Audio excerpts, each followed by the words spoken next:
पता है, अक्सर जब मैं अकेला महसूस करती हूँ, मतलब जब मुझे फुर्सत मिल जाती है इन पत्तों, हवाओं, बादलों, बारिश के बूंदों से बात करते करते, इंसानों को पकाते पकाते, तो मैं अपने मन के विचारों को लिखने लग जाती हूँ।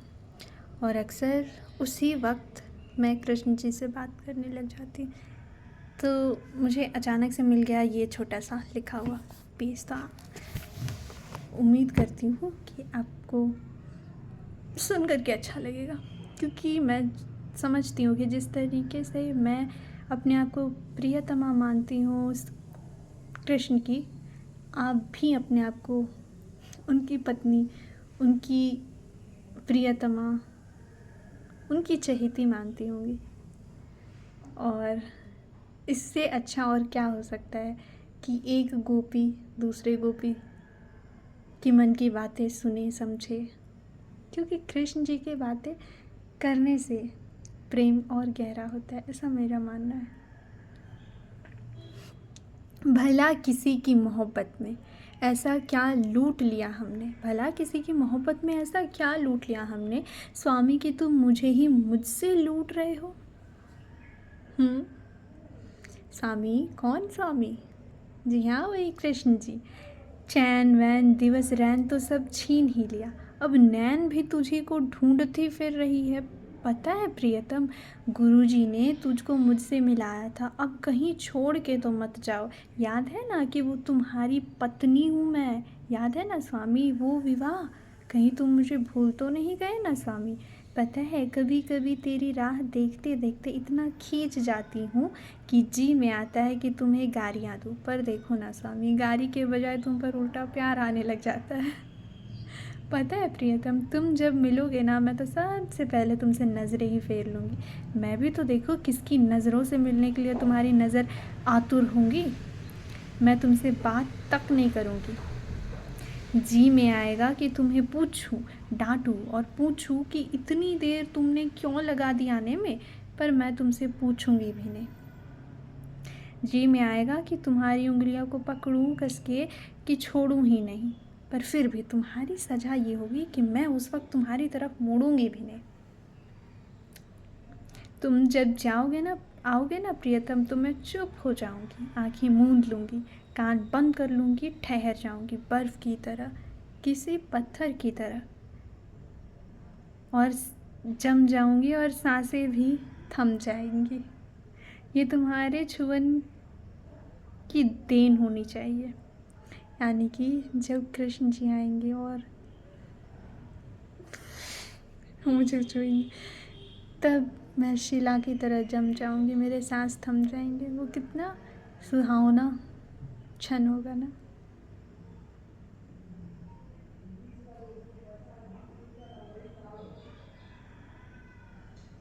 प्रभु तुम जब आओगे ना, मेरी मौन तुमसे बातें करेगा। अभी मैं जितना भी पुकारती हूँ ना, अपनी कविताओं से, गायन से, वाचन कला से, तुम जब मिल जाओगे ना प्रियतम, मैं तुमसे इतनी क्रोधित हो जाऊंगी, यूं रूठी रहूंगी, तुमसे रूठ के रह ही ना पाऊंगी। हट कान्हा, तुम तो यही चाहते हो कि मैं तुम्हें पुकारूं ही ना और तुम्हें छोड़ दूं इधर उधर घूमते फिरते रहने के लिए, पर ऐसा कुछ भी नहीं होगा, समझे। मतलब कि यहाँ पे भाव बदल गया मेरा। पहले तो बोल रही हूँ कि गुस्सा से तुम्हारी तरफ देखूंगी भी नहीं, कान नाक सब बंद कर लूँगी, लेकिन यहाँ पे भाव ये बदल गया कि भाई तुम्हारी मर्जी ही यही है कि तुम नटवर नागर बन कर के इधर उधर चंचल चितवन चोर सब को हरते रहोगे। लेकिन फिर भी देखो, जब तुम आओगे सामने तो ऐसा कुछ नहीं होगा, क्योंकि मैं तुम्हारी मंशाएं जानती हूँ कि तुम मुझसे पीछा छुड़ाना चाहते हो, तुम मुझे दूर करना चाहते हो। और तो तुम जब मिलोगे ना, पहले तो खूब नखरे दिखाऊंगी कि मैं तुमको जानती तक नहीं, पर फिर जब एक बार तुम मेरा मौन तोड़ोगे, तो मैं तो तुम्हारा कान ही पका दूंगी प्रियतम। मैं तो इतने अतरंगी सवाल जवाब करूंगी कि और छोर तुम्हें कुछ मिलेगा ही नहीं, और तुम्हें पगला दूंगी, समझे। डर नहीं लगता भाई? अभी भी चेता रही हूँ तुमको, सोच लो समझ लो, ज़रा बच कर मुझसे रहियो। और पता है मैं तुम्हें कविताएं सुनाऊंगी, तर्क वितर्क कुतर्क करूंगी। पता है स्वामी, हम दोनों खूब बातें करेंगे, गीत गाएंगे, मैं तुम्हारा बखान करूंगी। और पता है प्रियतम, मैं तो लड़ूंगी भी तुम्ही से, तेरे नाक में दम कर दूंगी, इतना परेशान कर दूंगी कि खींच कर तुम मुझसे विनती करने लगोगे कि मुंह बंद कर लो। पर मैं तो ढीठ की तरह फिर बोल पड़ूंगी, कान्हा तुम जब आओगे ना, मैं पूरे घर को सजाऊंगी, चौक बनाऊंगी, मांग में सिंदूर सजाऊंगी। और पता है हमारा घर कैसा होगा? वो मिट्टी का घर होगा जिसमें गोबर लिखने की सुगंध होगी, फिर गैया होगी, बछड़े होंगे, दीवारों पे हम दोनों संग संग चित्र बनाएंगे। पता है फिर पूरे जंगल में फल पुष्प मूल कंद चुनेंगे, वहाँ जलाशय भी होगा। और सुनो ना प्रियतम, हम दोनों साथ साथ पूरी दुनिया में सैर करेंगे। ठीक प्रियतम, हम खूब चर्चाएं करेंगे, देश दुनिया व्यापार संस्कार कला खेल कूद। और केवल चर्चाएं नहीं स्वामी, हम पूरी दुनिया को प्रेम का अनूठा उदाहरण भी देंगे। यूँ कह लीजिए वो पारितोषिक देंगे, यानी कि वो गिफ्ट देंगे उन्हें स्वयं मिल जाएगा जो हमारे प्रेम के बरसते बूंदों से। और एक बात पता है प्रियतम, मैं ना सोचती हूँ कि हमारा प्रेम बिल्कुल सहज हो, कोई दबाव मन मुटाव नहीं, केवल पवित्र हो। और सुनो, पृथ्वी का भार नहीं बढ़ाना चाहती हूँ मैं, केवल पृथ्वी के संग चलना चाहती हूँ। तो इसलिए ये तय कैसे हो कि मेरी माँ की चाहत है। तो मेरी चाहत है कि मैं इस पृथ्वी को ही अपने शिशु के जैसे प्यार करूं। और पता है प्रीतम, मैं आध्यात्मिक माता बनना चाहती हूँ। मैं चाहती हूँ स्वयं को एक स्त्री बनाना, वो स्त्री जो बिल्कुल अपनी माँ पार्वती की तरह। और प्रियतम तुम उससे की तरह मेरे पूरक बनो। पता है प्रियतम, मैं चाहती हूँ कि मैं वो माँ बनूँ जिसके लिए ये पूरा ब्रह्मांड उसका अपना पुत्र हो, और तुम उस ब्रह्मांड के पिता। मैं ये चाहती हूँ गिरधर कि मैं तुमसे विवाह कर रिश्ता निभाऊँ, बस इसे ही निभाऊँ, बाकी सब छूट भी जाए तो कोई बात नहीं। पता है प्रियतम, आज कमज़ोरी जैसा लग रहा है, पता भी है तुमको कुछ? हाँ, तुम्हें तो मेरा कुछ ख्याल भी नहीं रहता। मैं ये भी जानती हूँ कि तुम बड़े मतलबी हो, समझे? तुमको बस मेरी परीक्षा लेनी है और कुछ नहीं। समझते क्या हो तुम अपने आप को? अलग अलग नाम से बुलाती हो तो तुम अपने नाम के लोगों को भेज देते हो। मतलब सोचो, ये कितनी बुरी बात है ना। जिस जिस गिरधर से आप प्रेम करते हैं, उनकी मूरत तक झूठी है, वो ये इनसे भी खूबसूरत दिखते हैं।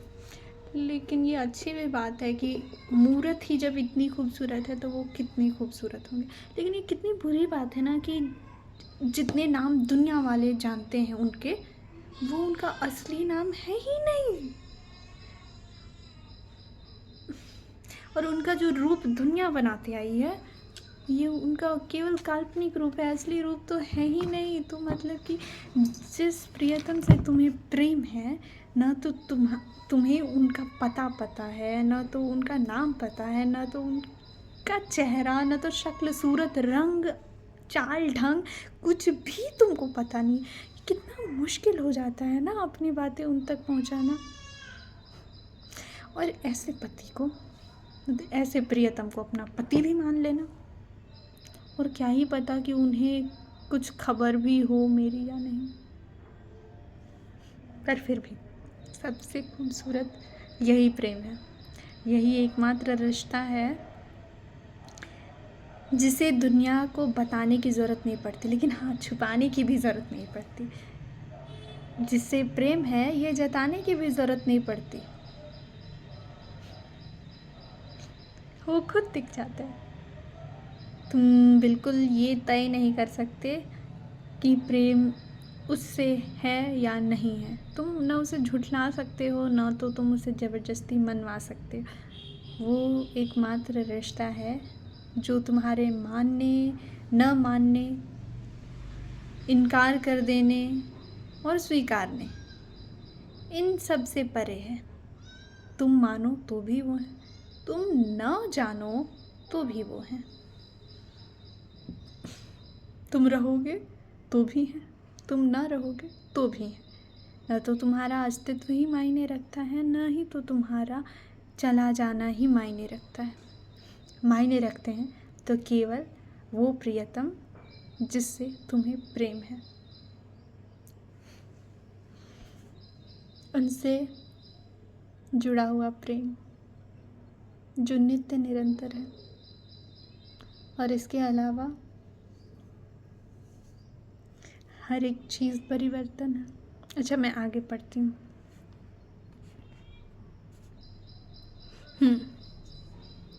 अलग अलग नाम से बुलाती हूँ तो तुम अपने नाम के इंसान भेज देते हो ना बदमाश हो तुम। स्वामी पुकारती हूँ तो स्वामी नाम से सामने आ जाते हो। गिरधारी नाम से पुकारती हूँ तो गिरधारी नाम के इंसान बन के आ जाते हो। कृष्णा नाम से पुकारती हूँ तो उस नाम के इंसान को भेज देते हो। ये क्या है? अब जाओ यार, कोई नाम ही नहीं लूँगी, देखती हूँ किस नाम से पास आते हो, क्योंकि कैसे भी तेरा नाम कुछ है ही नहीं। तो अब तुम आओगे, तुम्हारा नाम तो मुझे पता चल जाएगा जब तुम आओगे, क्योंकि उस समय तुम बेनाम आओगे। चले आ जाओ, ज़्यादा उल्लू मत बनाओ। मुझे पता है आज तुमसे मिलने का बहुत ज़्यादा ही मन कर रहा है। सुनो ना प्रियतम, अब बस भी करो यार, आओ ना। अब पृथ्वी को संग संग बजाते, पर पृथ्वी की मैं तो बस एक जीव हूँ, फिर साथ साथ चलना कैसे हो सकेगा? तुम्हारे कदम कहाँ असीम अनंत हैं, और मेरे कदम तुम्हारी पगधूली के बराबर भी नहीं। तो यूँ संग संग चलना कैसे हो पाएगा?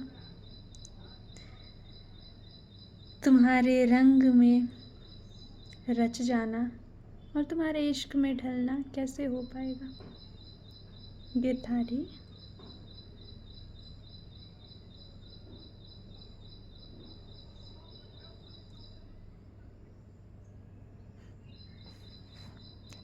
जाओ ना, तो जहाँ जाना है मेरे पास मत आओ। कोई और क्या, बहुत कोई मिल जाएंगे तुमको मेरे अलावा। तुमको जाओ उसके पास, मैं कौन हूँ तुम्हारी? ना तो सुंदर हूँ, ना संस्कारी हूँ, ना पढ़ी लिखी हूँ, गंवार हूँ ना। अब जाओ ना, तो साफ दिल ही है मेरा, ईमानदारी है मुझ में, मैं तो बहुत बुरी हूँ। कृष्णा जाओ, चले जाओ किसी और के पास, उसके पास जो तुम्हारा साथ निभा सके, वो जो तुमको समझे, जाने, पहचाने और मुझसे ज़्यादा प्यार करे। मैं तुम्हें कुछ भी नहीं दे पाऊँगी, चले जाओ। मैं हमेशा ऐसी ही रहूँगी प्रियतम, तुम जाओ। मेरी खुशी तुम्हारी खुशी में ही है। सो अगर तुम्हें कर्तव्य ही प्यारा है तो चले जाओ, मैं यहाँ बहुत खुश हूँ। और सुनो ना, जा रहे हो तो वहाँ आराम से रहना, मैं यहाँ सब कुछ संभाल लूँगी। ध्यान रखना अपना, मेरी चिंता मत करना। तुम मुझसे दूर कहाँ हो, मैं अपना हाल चाल बताती रहूँगी। वैसे भी मेरा है ही कौन, तुम्हें अपनी बातों से पकाती ही रहूँगी। पता है रारा, रारा मतलब प्रियतम, मैं पूरी दुनिया को बदल देना चाहती हूँ कि सारे लोगों को ये समझा दूँ कि उनकी औकात क्या है, कैसे वो केवल एक छोटे जीव से ज़्यादा और कुछ भी नहीं, और मैं क्या हूँ, क्या कर सकती हूँ, मैं स्वयं को सीमित कर रही हूँ। अच्छा पता है प्रियतम, मैं क्या करना चाहती हूँ जीवन भर? मैं ना यूं ही अपनी समझ, आकलन, ज्ञान, तर्क, वितर्क, कुतर्क को जग को बताना चाहती हूँ कि लोग मेरी बातों को जाने, समझे और भाग ले इस प्रतिक्रिया में। हाँ, मैं अपनी समझ शक्ति, आकलन शक्ति को बढ़ाना चाहती हूँ। पता है मैंने तुम्हें बताया था ना कि एक बंदे ने मुझे कहा था कि वो मुझसे प्यार करता है। इस पर मैंने जवाब दे दिया कि मैं तो केवल तुमको प्रेम करती हूँ कृष्णा। अब बताओ, मैंने कुछ गलत तो नहीं किया ना? हाँ, तुमने तो कुछ भी गलत नहीं किया। अक्सर ऐसा होता है ना कि आप जब डायरी लिख रहे होते हैं तो फिर सवाल भी आप करते हैं, जवाब भी आप ही देते हैं। कुछ यही हो रहा है।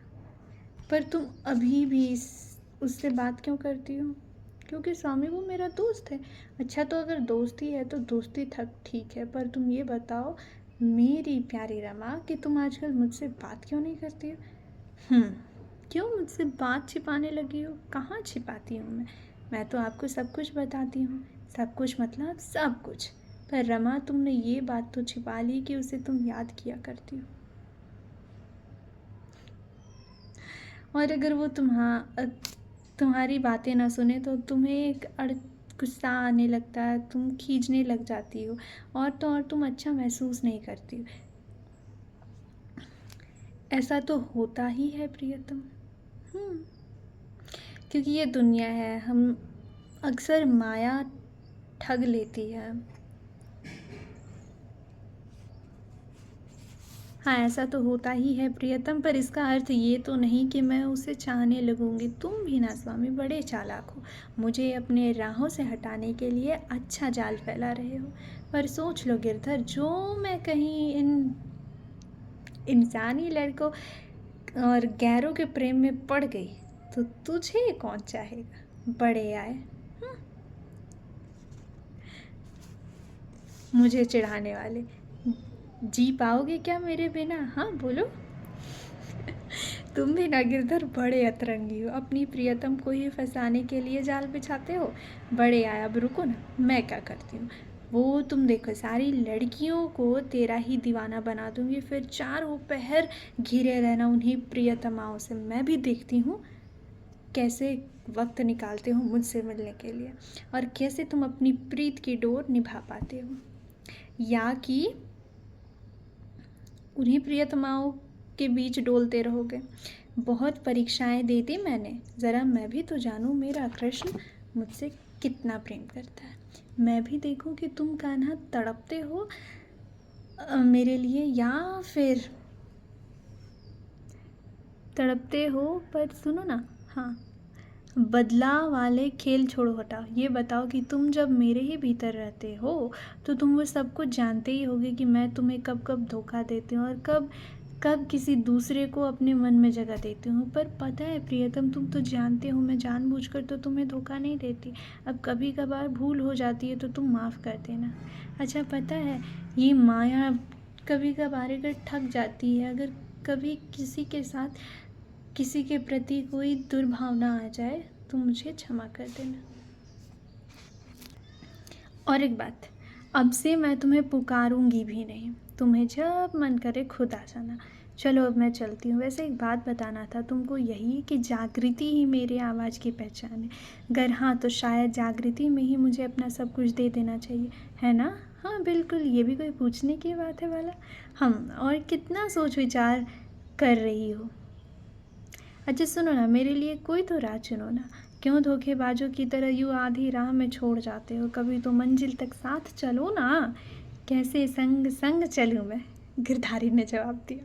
कैसे संग संग चलूँ मैं, कैसे तुझे छोड़ तेरे कदमों की छाप के बगल एक दूजा छाप बन ढलूँ मैं हूँ तेरे सांस में बसा, तेरे प्रेम के हर एक एहसास में बसा, फिर बन के देह दूजा क्यों बाहर निकलूँ मैं। अच्छी बात है बाबा, मैं सुन ली तुम्हारी बातें, अब बस भी करो।